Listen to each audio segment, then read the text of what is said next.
For the record, I am the flesh and breathing man.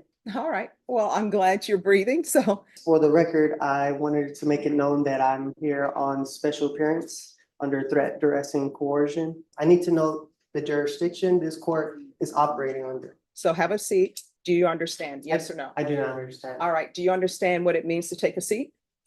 I do understand. All right. So take a seat. If I don't come here, warrants will be placed, which I will be kidnapped and held hostage, and I do not want that. Mr. Casanova, in the human flesh. I'm going to stop you right there. And I want you to hear me clearly. All right, folks, today we've got a sovereign citizen facing off against Judge Boyd. But this one's a little different. Judge Boyd is taking a unique approach. She's tackling the situation with kindness, which is a refreshing twist compared to the usual courtroom drama. Honestly, I'm all for it. She's essentially playing 4D chess, while this guy's still stuck playing checkers. Let me know what you think about Judge Boyd's strategy as we dive in and watch her calmly dismantle this sovereign citizen live in court. Let's go. Hello. How's it going? Could be better. All right. So my understanding, you want to represent yourself? All right. You're more than welcome to represent yourself. But here's the thing. Everybody says that they can be an attorney because all attorneys do is talk. That's what people think. But they don't realize there's a lot of knowledge, experience, and wisdom behind that. Absolutely. So if you want to have a jury trial where you represent yourself, you're more than welcome to do so. But once it's set for trial, it's going to trial and no one's going to be helping you. The state is not going to say, hey, we see that you really don't know the rules. So let me tell you this rule. They're not going to be doing that. My job is not going to be to help you with objections, help you with motions. That's 100% you. Do you understand? I do. And are we on the record? No, we're not on the record. What, you want to put something on the record?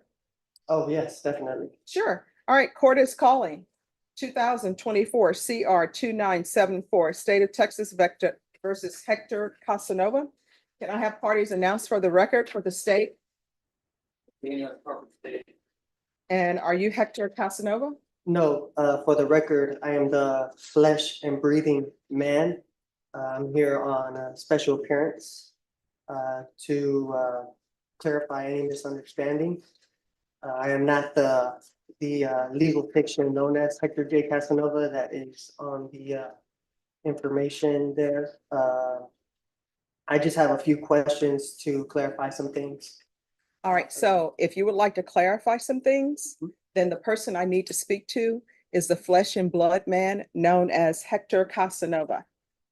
Yes, I'm the flesh and blood man, Hector Casanova Jr. All right, so you are Hector Casanova, correct? I am Hector Casanova Jr., the flesh and breathing man. All right, well, I'm glad you're breathing. So what did you want to place on the record? Well, first, I don't understand the charges that are being brought against me. Mhm. There are some clarifications I do want to. All right, so just 1 second, but before we get to that, have you been given a copy of the indictment? No, I have not. All right, so we're going to get you a copy of the indictment. Just give me a moment. All right, have a seat. We're going to come back on the record with this. All right. So we're back on the record in 2024 CR 2974, State versus Hector Casanova. All right, Mr. Casanova, here's the thing.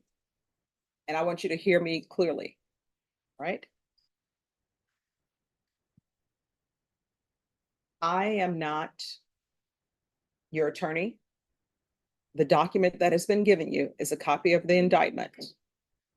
I'm not to give you information about your indictment. That's the indictment. That's what we're here for. Right. So any questions that you would have about that indictment, you're going to have to answer those for yourself. Otherwise, the person who will be telling you about what the indictment means and what the numbers are, that will be an attorney. Do you understand? I do not understand. Oh. I get what you're saying.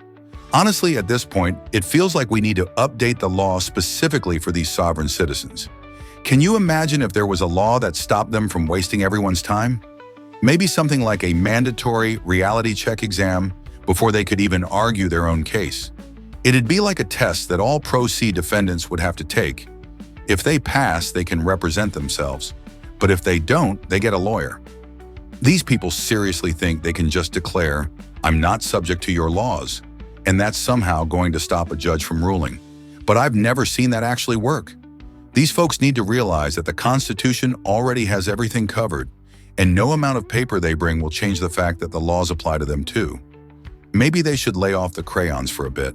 Oh, what that means is, for example, we can go off the record. I'm giving you a hypothetical. All right.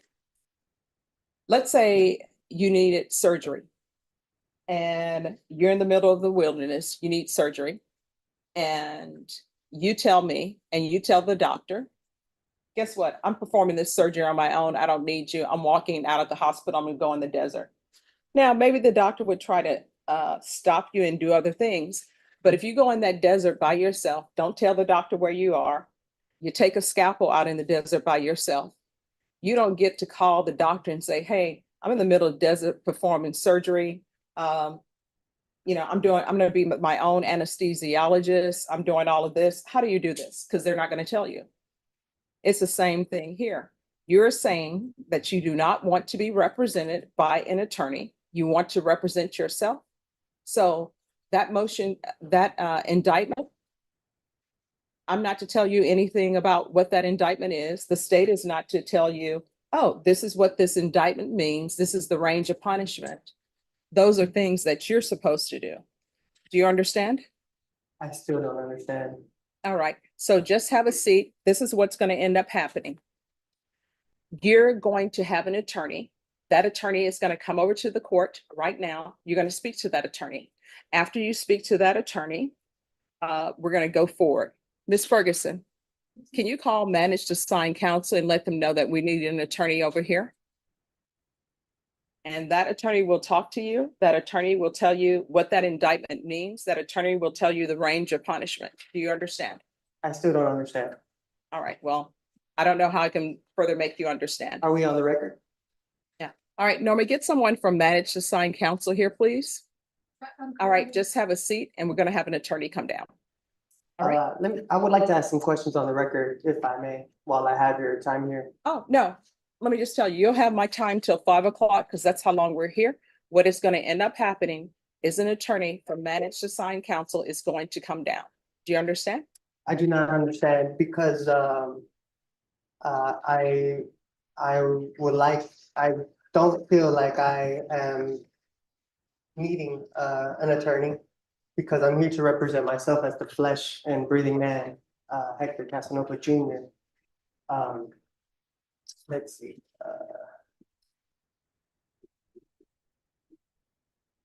All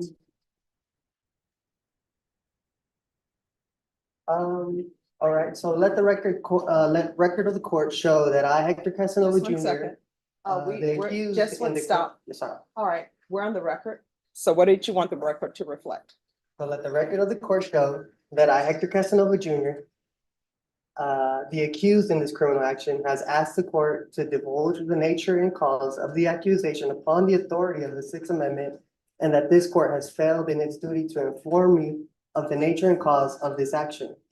This guy is really digging himself into a deeper hole with every word. He can't even keep track of his own lies. The judge already spelled out exactly what he's being charged with, and yet he's sitting there acting like he has no clue what's going on. It's like he thinks stalling will somehow make his sovereign citizen script work. Newsflash, it's not. It's just downright embarrassing at this point. How do you walk into a courtroom, hear exactly what you're being charged with, and still act like the truth doesn't matter? It honestly feels like he's just putting on a show. And let's not forget, lying in court is perjury, and that's a serious crime. I'm not sure how the judge will handle that.